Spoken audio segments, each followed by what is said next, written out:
మలద్వారం వద్ద కలిగే రక్తస్రావం గురించి తెలుసుకుందాం. అంటే రక్తస్రావం అంటే మోషన్కి వెళ్ళే దగ్గర నుంచి రక్తం పడటము. ఇది అనేక రకాలుగా ఉంటుంది. చుక్కలు చుక్కలు పడడం కానీ, లేదంటే మోషన్ అంటుకొని పడడం కానీ, లేకుంటే చిమ్మినట్టు పడడం కానీ, లేదంటే ముద్దలు ముద్దలుగా పడడము, లేదంటే చీమ్తో కూడి పడడము, లేదంటే బ్లాక్ కలర్లో పడడం. ఇట్లా అనేక రకాల రక్తస్రావాలు మలద్వారం వద్ద జరుగుతూ ఉంటాయి. వీటిని మనము ఏది ఎందుకు కలుగుతుందో అనేది పూర్తిగా తెలుసుకుంటే మనకు చికిత్స అనేది చాలా సులభంగా ఉంటుంది. ముఖ్యంగా మలద్వారం వద్ద రక్తం పడుతుందంటే చాలామంది అర్షమూలలుగా భావిస్తుంటారు. దేంట్లో కలుగుతుంది అనేది మనం ముఖ్యంగా తెలుసుకుందాం.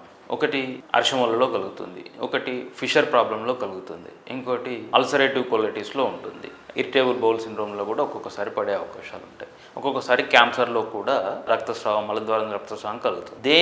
దేనిలో పడుతుంది అనేది మనం నిశ్చితంగా గమనిస్తే ఫిషర్ సమస్యలో మనకు చాలామంది ఎక్కువ మంది ఫేస్ చేసే సమస్య ఫిషర్ సమస్య. ఈ ఫిషర్ సమస్య అంటే మోషన్ దగ్గర పుండులాగా ఏర్పడడం. దాంట్లో రక్తస్రావం అనేది మోషన్ అంటుకొని కానీ, చుక్కలు చుక్కలుగా కానీ, నొప్పితో కూడిన రక్తస్రావం ఉంటుంది. అలాగే పైల్స్లో ఇంటర్నల్ పైల్స్లో కానీ, ఎక్స్టర్నల్ పైల్స్లో కానీ దాంట్లో చిమ్మినట్టు ఉంటుంది మెయిన్గా.